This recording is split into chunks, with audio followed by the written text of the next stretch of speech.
আজকের দিনটা আমার জন্য অনেক রিল্যাক্সিং একটা ডে ছিল। বাসায় আজকে কোনো কাজ ছিল না, কোনো রান্নাবান্না ছিল না।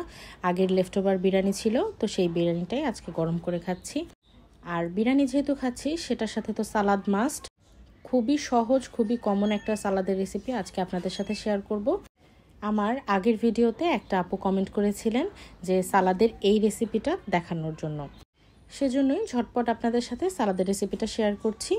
এটার জন্য প্রথমেই সালাদ বানাতে যা যা লাগবে তা আমরা ভালো করে ধুয়ে পরিষ্কার করে এরপরে কুচি কুচি করে কেটে নিব। সব কিছু ভালোভাবে কুচি করে কাটা হয়ে গেলে এরপরে এটা আমি একটা বোলে ট্রান্সফার করে নিচ্ছি। এর মধ্যে এবার আমি দিয়ে দিব প্রাণের হট টমেটো সস।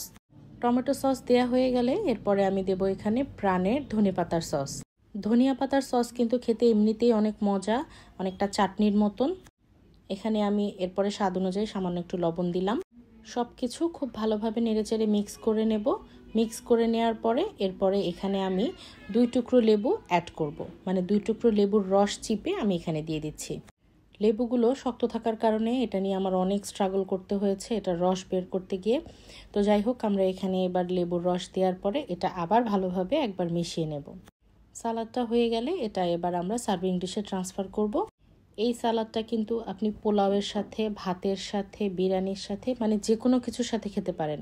ইভেন আপনি গ্রিল বা কাবাবের সাথেও কিন্তু এই সালাদটা খেতে পারবেন। সালাদ সম্পর্কে খুব বেশি ধারণা না থাকার পরেও কিন্তু টুকটাক এটা সেটা দিয়ে আমরা প্রায় সালাদের বিভিন্ন রেসিপি ট্রাই করে থাকি। তো হাতের কাছে থাকা, বাসায় থাকা এই সস দুটো দিয়ে কিন্তু আপনারা এই সালাদটা ট্রাই করতে পারেন। খুবই টেস্টি, খুবই ইয়াম্মি এবং খুবই রিফ্রেশিং। আমাদের সালাদ বানানো শেষ, আর ওইদিকে চুলায় আমাদের বিরিয়ানিটাও গরম হয়ে গিয়েছে।